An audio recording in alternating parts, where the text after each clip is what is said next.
just in case anybody thought that I plan my little blooper at the beginning of every episode, no, there's always at least one usable, ridiculous clip of me being an idiot.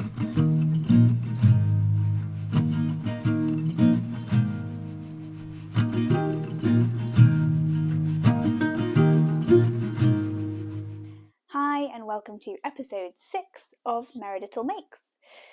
If you are a returning viewer, thank you so much for joining me again.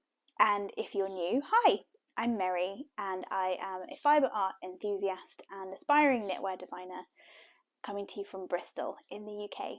I've got quite a lot done since the last podcast.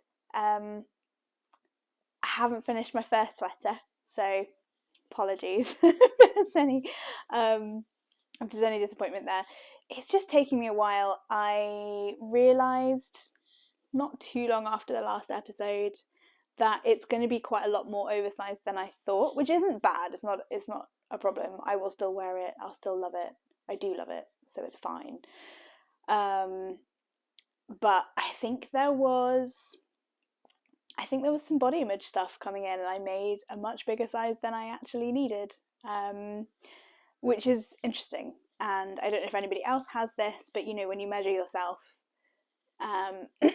and I'm someone whose general measurements fluctuate a lot anyway, and then I think I just went, oh, but I want it to be oversized, I want it to be comfy, I want to feel really comfortable in it, and therefore I need to make quite a big size. And actually, I don't think I needed to make as big a size as I have, but it's fine, it's going to be beautiful.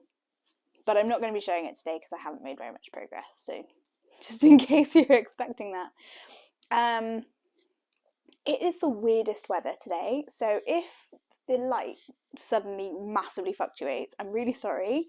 We have had blazing sunshine, which it is right now, and snow today, kind of alternating back and forth between the two. It's been so weird. My husband went out on his bike to go to work and got snowed on. He messaged me on his way home going, I'm just going to the supermarket and it's snowing. I was like, what is happening? So yeah, we're in that classic end of March, beginning of April thing that happens in the UK, where the weather here just goes, not sure what season it is. It's supposed to be spring but also winter, so I'm going to give you both in one day. So if the weather suddenly changes and the light suddenly changes, I apologise for that. But yeah, let's get into some stuff. I have 3 finished objects. I know, 3 finished objects to show you. 1 work in progress, and a bunch of things to talk about. So let's do finished objects first.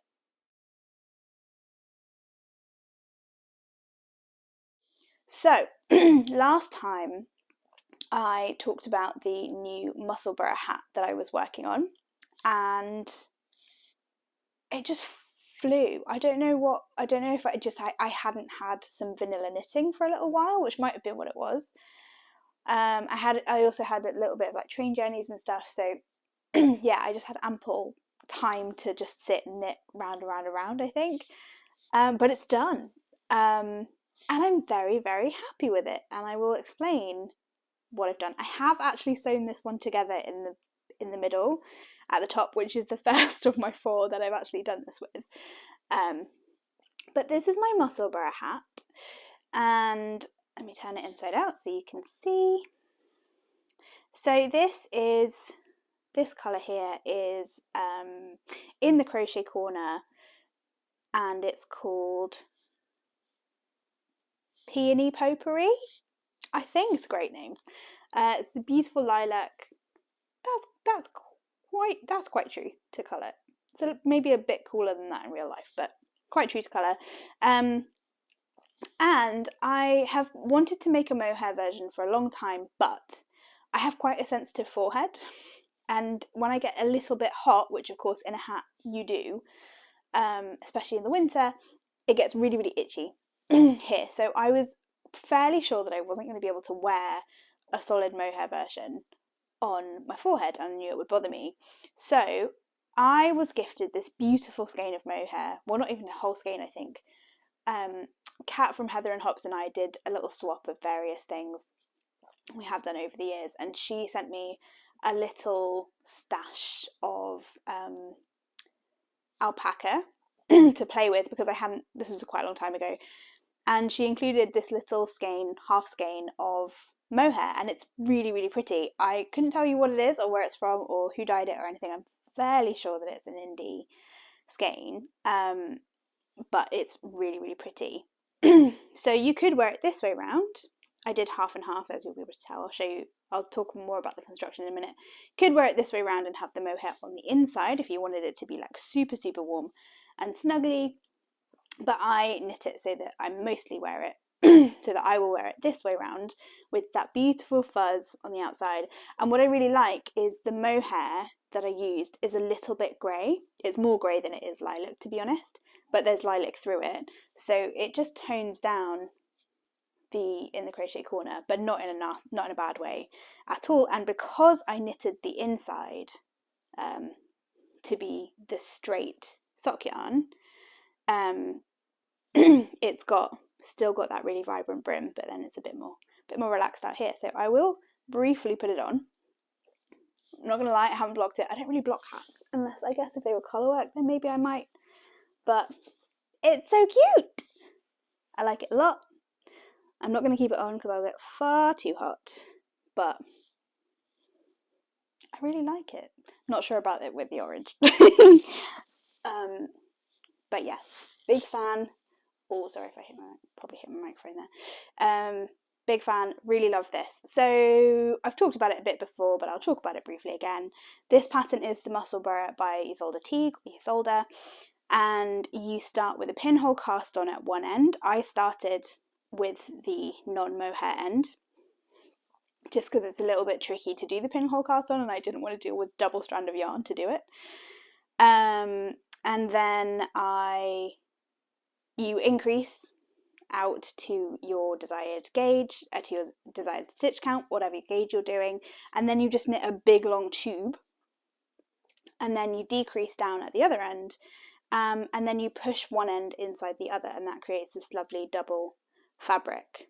So that's half of it, and then the other half is exactly the same but just reversed. It's such a great construction. I prefer this very much to this is my preferred kind of basic beanie hat. I know a lot of people really love the Oslo hat by Petite Knits, and I do have that pattern, and I attempted to knit that pattern, and it's not that it's hard, it just feels kind of unnecessary. Like, the amount of yarn that you need is a little bit unnecessary for the size of hat that you get. For me, it seems like to have a single layer of fabric on the top and then a triple layer for the brim just feels a bit weird to me. So when I was making it, I found myself getting a bit, like, the amount of yarn that I was using to make one, I remember just ripping it back and thinking there must be more efficient ways to use the yarn than this. So if you like the look of that hat and the fact that you can make a nice big brim on it, and that you want like a chunkier brim, I can highly recommend this pattern. And personally, I love the amount of work that Isolde puts into her patterns is really amazing. And she has also created all the measurements so that you can work it at any gauge, basically, with any yarn and needle size that you would like.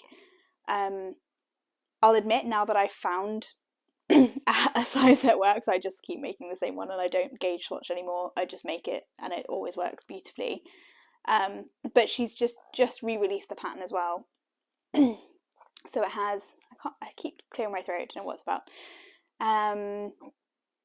She's just re-released the pattern for an even finer gauge as well, so it goes all the way from like light fingering all the way up to, I think, chunky yarn. So, and in a bunch of different sizes. So it's a really great pattern.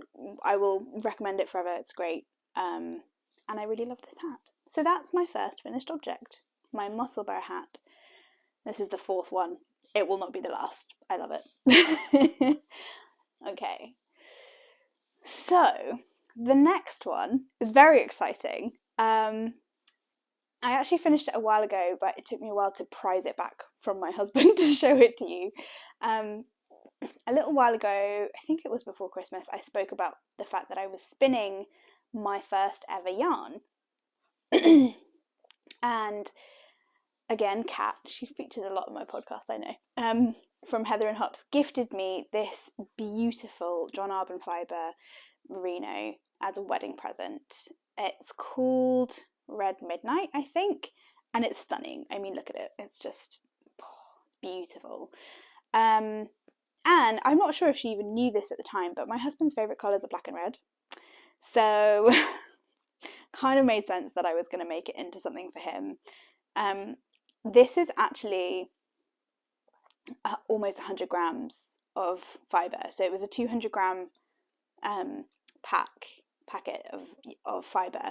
And I spun up the first 100 grams, really hoping, I have done an Instagram post about it if you want to read that as well. I was really hoping to make like a sport weight or even a fingering weight, which as a newbie spinner, looking back now, I'm like, I'm still a very newbie spinner. I don't mean looking back like I'm good. I'm not. I'm terrible. But it was just very ambitious to try and make something that fine. I think I was watching Andrea Mowry recently, and in one of her episodes she was talking about how everyone has kind of a default yarn that they just will keep coming back to. And it seems for me that is fairly chunky, which is frustrating because when I knit with commercial yarns or anyone else's yarn, I choose really, really lightweight yarns for the most part. I don't really knit with anything above a DK. It's very, very rare that I do, and I don't really enjoy it when I do. So I was a bit frustrated by that I couldn't get a thinner yarn. When I was doing my single plies, I thought I was doing it really thin, and then I plied the two together to make a 2-ply, and it is like solidly Aran weight. I was like, oh. And I was actually pretty upset about it. I thought, oh, it's just been a massive waste. I've got 100 grams of Aran yarn. What am I going to do with this? And it was kind of DK to Aran. It's not like on the chunkier side of Aran, but still, I was racking my brain and going, what the hell am I going to make with 100 grams of Aran weight yarn? So I decided to just improvise a hat for my husband, because the yarn itself is actually very, very squishy. It feels lovely. It's very, very soft. And once I had washed and prepared it, I don't know if you block yarn, I don't even know what the right words are, but I had washed it and snapped it and like hung it out to dry. And then when I came back to twist it into a skein, I was like, actually, I quite like this. It's not something I would ever choose, but it's just what organically came out of my hands. And actually, there's something kind of nice about that. There's something kind of spontaneous about it, which is really nice. So I decided to self-draft a little ribbed hat for my husband. Now, it is massive because he has an enormous head. But this is the hat that I made, and you can see like the consistency of the yarn. Like, it is not at all consistent. But I think with a 2x2 rib, you can really get away with that. It doesn't need to be perfect, and it still looks great from a distance. It looks really, really lovely. It's long enough that he can fold it up if he wants to. He doesn't tend to. He tends to wear his beanies quite slouchy because he's got really, really long hair, so he tends to wear them slouchy. But if he wanted to make it like a fisherman's cap style, he definitely could. Again, I'll put it on, but it's way too big for me. But yeah, I'm pretty happy with it. I'm not gonna lie. Like, yeah, very happy indeed. It's one of those things where, you know, to have taken it from fibre to yarn to fabric to a garment, there's something really special about that. I know that spinning is not for everyone. It's definitely not going to be my main craft. I think I will always be a knitter first and foremost, but there's something really, really lovely about the act of spinning. And I'm really, really thrilled with how it's come out in the end. So it was a bit of a roller coaster, this journey. I was spinning and having a great time and thinking I was doing so well, and then got really upset with the fact that it wasn't really working out, and then fell in love with it again. So there you go. So this is my self-drafted handspun hat. My first handspun thing that I've ever made. Very happy. All right, so one more finished object. I know I've got 3 whole finished objects to show you. This next finished object is like extra doubly special for a few reasons. So I've talked about Nervus Fibre before. I love her yarn. I have designed my newest pair of socks in her yarn, which are currently in testing, by the way. I think it's fantastic. I think it's lovely. Her colours are just... It's hard to find indie dyers where their whole collection is cohesive enough that everything goes together. I think all indie dyers have like a look and a feel about them for sure, but what I really like about Charlotte's choices in how she dyes her yarn is that it's really easy to build a palette from her skeins. It's really easy to put a bunch of different things together in a bunch of different ways, and it just all works. There's like a really strong thread of consistency. And personally, and I think I've talked about this before, I do have, you know, very variegated indie dyed yarns, and I use them for socks and things like that. But from a garment standpoint, I can't see myself ever really making a full garment out of something like that. So I love her work because it's also semi-solids and tonals, which is fabulous. She does have some more speckly things as well, but for me it's much more within my aesthetic. So Nervus Fibre is based up in Glasgow, and a little while she put out a message on Instagram asking if anyone would like to do any sample knitting for her. And she's never gifted me any yarn before. I have bought everything that I've worked with, has been, you know, out of my own money because I really like what she does. I love that it's non-superwash, you know, all the things. So, you know, I really, really enjoy her work. And so I was super excited and said, yes, of course, I will absolutely knit you up some sample socks if that would be helpful. And she came back and said, that would be awesome. So she sent me 2 colours, one of which I have already used and already love, which is the buttered colourway. It's actually up here. Buttered as in buttered toast. So it's sitting up there, but I've also got it caked up in my whip. Oh, look at it. Beautiful.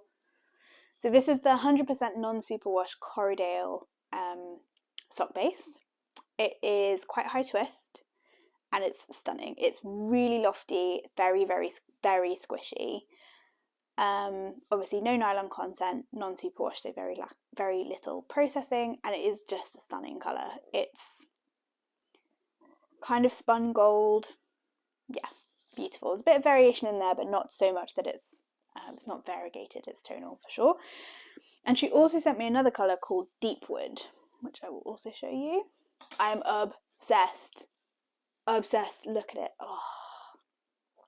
Now I will say this colour is an absolute nightmare to photograph.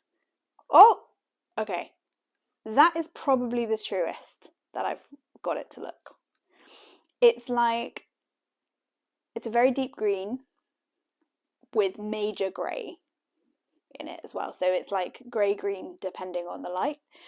And it's stunning. I want to make a garment out of this. I mean, look at it. Oh, I love it. I haven't been this excited about a colour for a while actually, and I'm obsessed with it. I love it so much. What's also really interesting about this colour is that all the different bases that Charlotte has take the colour really differently. So the way that it looks on the Corriedale is very different from her other bases, so it's worth going and having a check of that. She actually put a post out about it on her Instagram recently. But yeah, Deep Wood, stunning colour. Really hard to photograph or to put on camera, but it is amazing. So my first finished object is my first pair of socks for her. And I was thrilled when she asked me if I would be interested in knitting the sorry if I'm saying that terribly, socks from Fibre Tales. And I already actually had the pattern because I had intended to make them for myself. So I was like, yeah, of course, absolutely. So here they are. So these are not blocked, as you can see. Again, I don't really block socks, but also my sock blockers are a little bit too big for these, so I don't want to stretch them out and kind of ruin them. But these are the Vor socks. by Lerka from Fibre Tales, and they are knitted in the deep wood colour with the flower petals done in buttered, which is that other colour that I showed you. And oh my gosh, they are so cute. I'll put some footage in somewhere as well so that you can see some photos of me actually wearing them.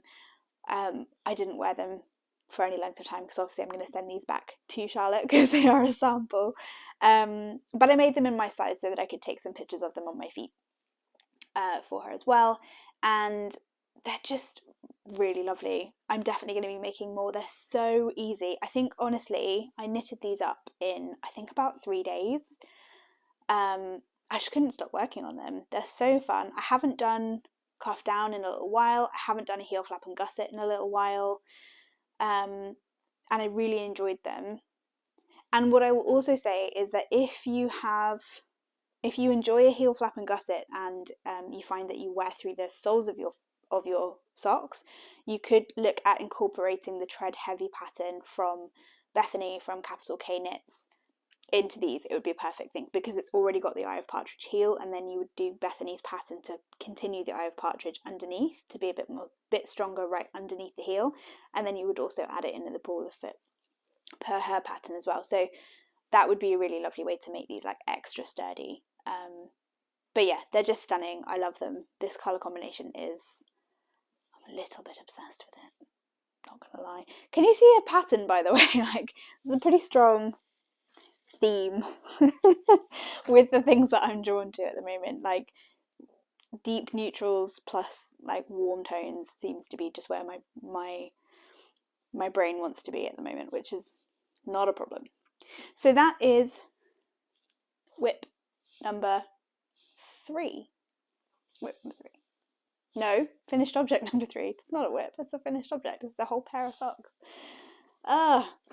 So yes, that is the Vour socks in Fibre Tales as a sample knit for her.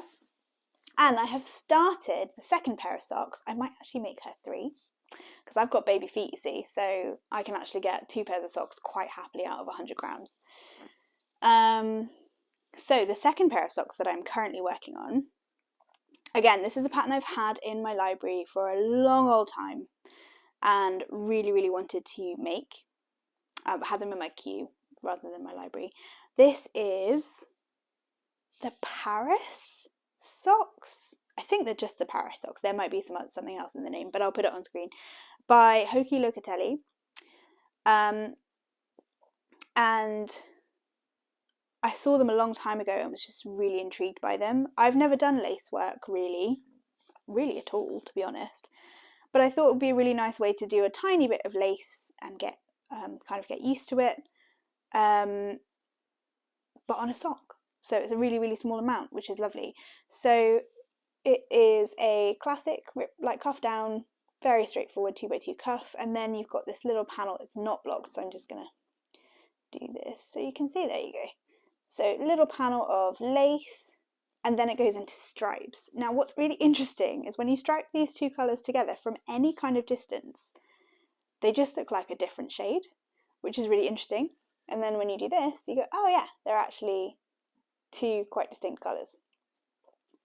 So I really like that. It's got also a heel flap and gusset construction, but you also carry on the stripes while you're doing your gusset decreases, which is super interesting.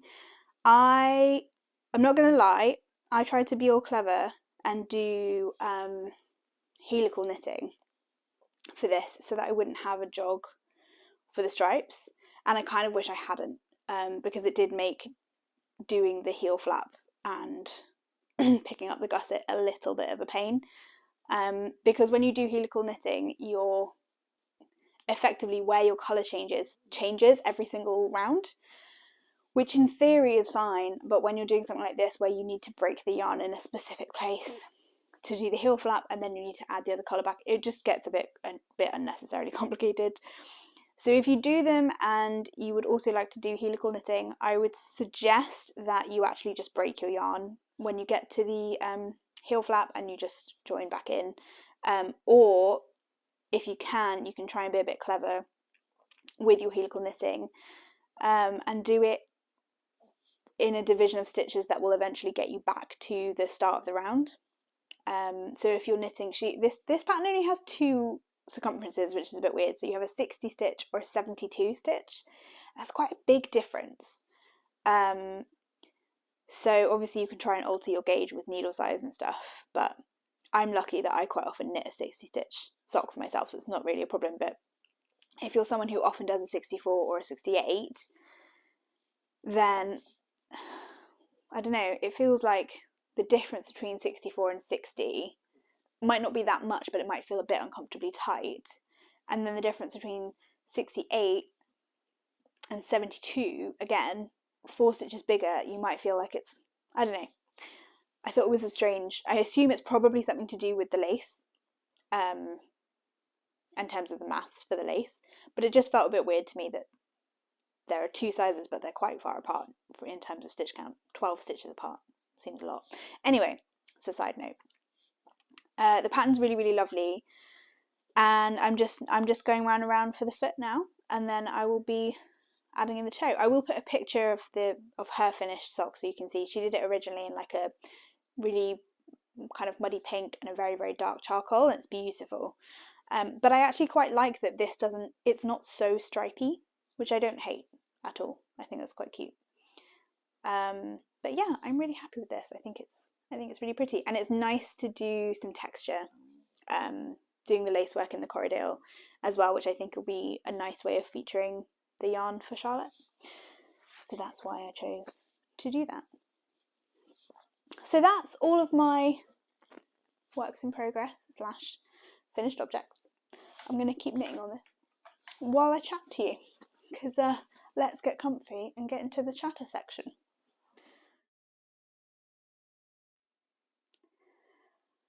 Alright, so chatter segment. I don't have loads of chatter this week, which is kind of nice,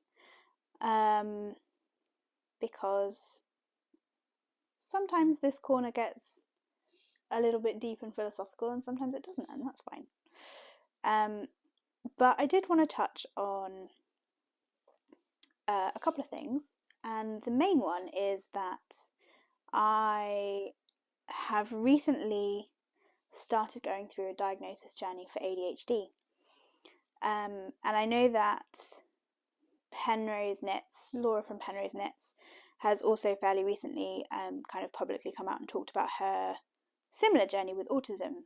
And the reason I want to talk about it is the other day I put out an Instagram post just talking about a task that I really struggle with, which is invoicing. I'm just terrible. I work for myself, and I'm terrible at remembering to invoice people.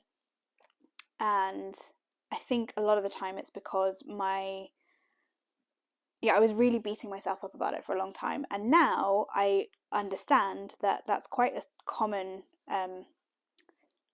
problem for people with ADHD. Those kind of tasks that look like they're really simple, but they require a bit of brain power, and if you get them wrong, there's actually quite a big risk. They can feel really overwhelming and really anxiety-inducing for us. So it's not that I don't understand how to do it or that I'm not capable of it. I very much am, but it's like I really have to force my brain to allow me to get started on it, which seems like such a strange thing. It's like it's you getting people to pay you, so you would think it was quite I mean, obviously we know it's important, right? But it would feel like it's quite an exciting thing to do. Like, oh, I've finally done all this work, and you're really happy, and now I'm going to send you a little payment link, which, by the way, is not a difficult process. But yeah, I put something out just about the fact that I've been struggling with that recently and celebrating a really tiny little win for myself on it. And so many people responded to that story. And it really got me thinking, because there were a bunch of people who said, hey, me too, I've got ADHD and I really struggle, never feel like I can talk about it. There were a few like quite big creators who I had no idea that was something that they struggled with as well, who contacted me. I'm not going to talk about who they are because that's, their private information. But what I thought was so fascinating about it was that particularly female presenting ADHD and ADHD in adult women especially, it presents itself in such a different way than what I traditionally thought ADHD looked like. And to be very clear, I have an ex-partner who has ADHD, and I do feel a little bit like I tried very hard to understand him and how his brain worked, but I feel a bit bad that maybe I wasn't as supportive as I could have been now. All those sorts of things, understanding my own brain a lot better has made such a big difference in just the way I walk through the world. I'm in a very similar position to Laura in the sense that I haven't got my formal diagnosis as yet. I'm still going through that journey with my GP and getting referred and all that stuff, and it's going to take ages because that's the nature of dealing with any kind of mental health, anything through the NHS. I love the NHS, they're really, really important. However, for long-standing or chronic conditions, for anything that's not deemed to be an emergency, it can be really, really difficult to access the care that you need. And that isn't me slating the NHS or saying we don't need one, we absolutely do. We are so lucky in the UK that we have a national health service and we don't have to pay for healthcare. But the flip side of that is it takes a really long time to, especially with this sort of diagnosis, it takes a really long time. And I was very lucky that my GP kind of told me what the potential timescales might be. And it is long. It's probably going to be between 6 months and 2.5 years before I have any kind of formal diagnosis. But at the same time, understanding a little bit more about your brain and how it works has been honestly completely life-changing. And I know that sounds like a really cliche thing to say, but it's like somebody has given me a manual to navigate the world, and it has explained so many things that I've been beating myself up about for years. So, for example, I speak really, really quickly. I always have done. I make an effort to slow down where I can. But the more excited I get about things, for the most part, the faster I get, and that can be really exhausting for other people to listen to. And I'm very conscious of that, and I have struggled with it for my whole life. But what I hadn't realised on the flip side of that was, because my natural speaking speed is so fast, what it means is that 99% of the time I am consciously slowing my speech down a lot, depending on who I'm talking to, even more or even less. And what was super interesting to me about it was my husband came home a little while ago and I was on the phone to somebody who is also on the kind of ADHD spectrum, on the neurodivergent spectrum, as it were.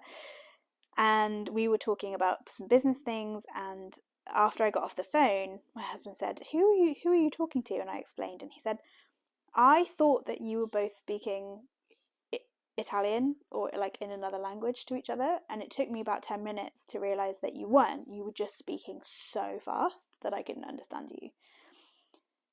And I thought that was fascinating, because I had not felt like she was speaking quickly or I was speaking quickly. I just felt completely like we were having a conversation and we were very at ease with each other.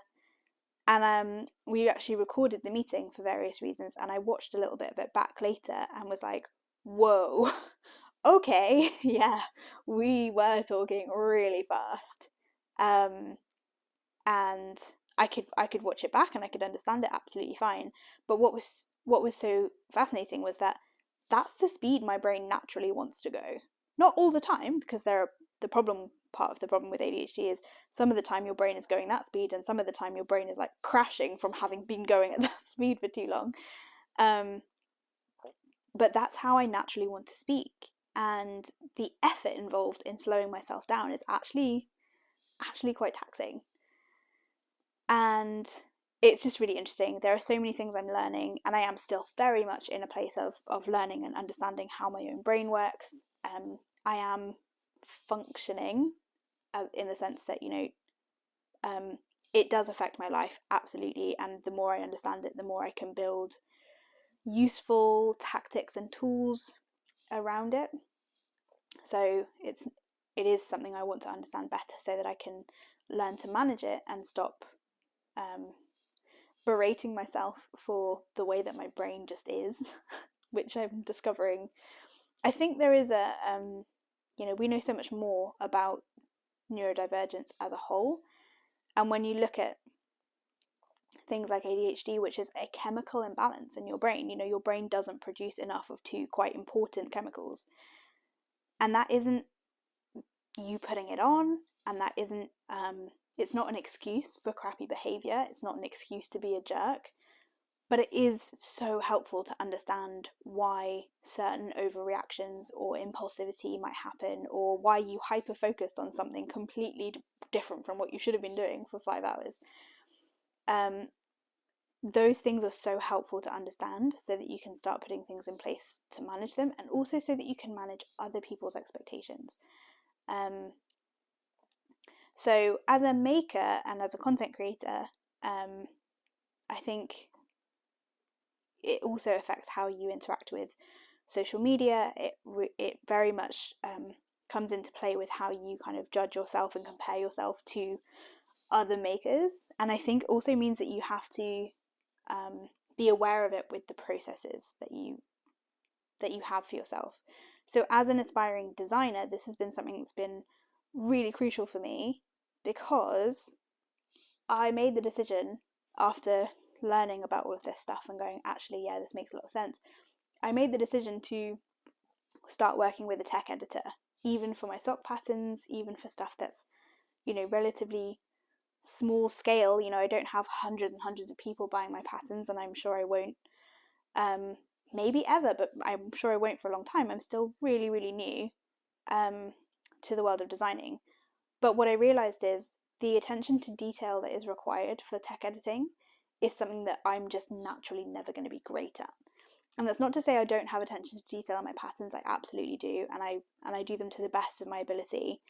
But I need somebody else's objective eye on them, probably slightly more than other people, or neurotypical people probably don't need quite as much help with things like consistency as I do.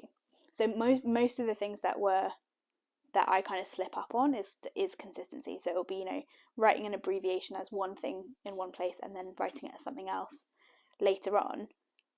I can write a pattern very quickly, and I can put things down very quickly. And the other amazing thing about ADHD is it's kind of a bit of a superpower. I've always been somebody who can work very quickly. Not necessarily knit quickly, but as in, putting things down on paper, completing a project, building a spreadsheet, that kind of stuff.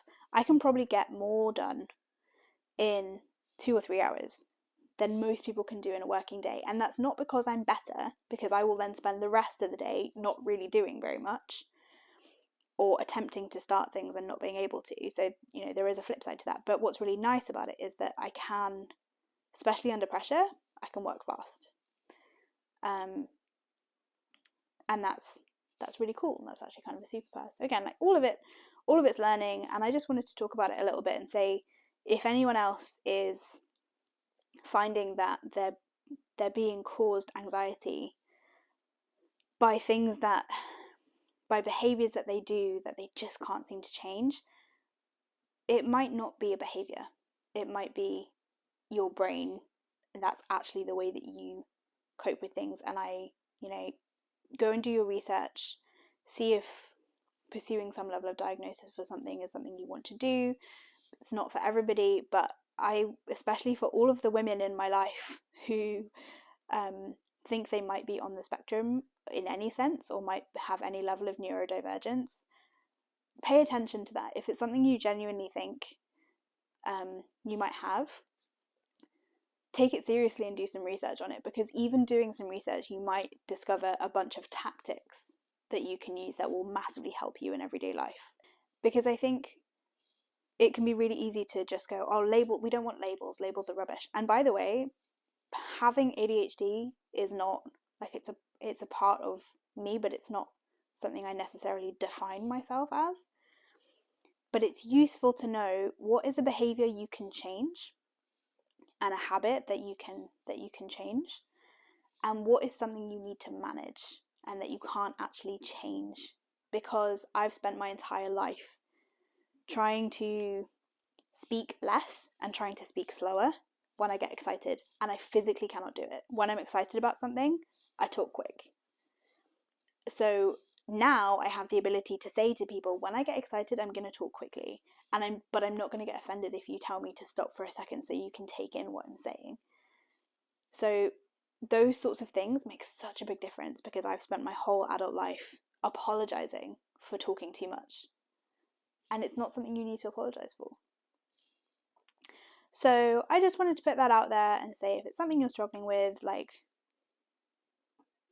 make sure that you have people to reach out to that you can just be yourself around and not feel like you need to apologize for, natural behaviors that are just the way your brain deals with stuff. And if you are a creative person who thinks that you might be neurodivergent, you're probably a better creative because of it. So always keep that in mind. Like, it makes some things difficult, but it's also a superpower. So we got deep again, didn't we? I'm sorry. Yeah, so the last thing to talk about really was to say that the test knit. Oh, before I get into that, I, in my last podcast, and actually have had this problem a couple times recently, I said the word testicle a couple of times, and because I speak very quickly, it sounds like testicle. So I'm going to try really hard to not say that anymore and to say call for testers. But I may slip up occasionally, so if you ever hear me say I'm going to do the testicle or anything like that, I'm talking about test knitting for patterns, and I'm not talking about balls. But yeah, it happened a couple times recently when I was talking about it with some friends who aren't knitters, and they all immediately went, "What?" And I was like, what did I say? Because actually most knitters don't necessarily hear it that way, but because I say it so fast, I think actually maybe it's even worse. So I'll try to say call for testers or test knitting or whatever. I'll try and just not say that in that way anymore. So the test knit for my newest pair of socks, the Bird of Prey socks, is currently underway, and it's very exciting. We found everybody in a few days. Thank you very much for everybody who signed up. I'm really excited about it. I think it's going to be lovely.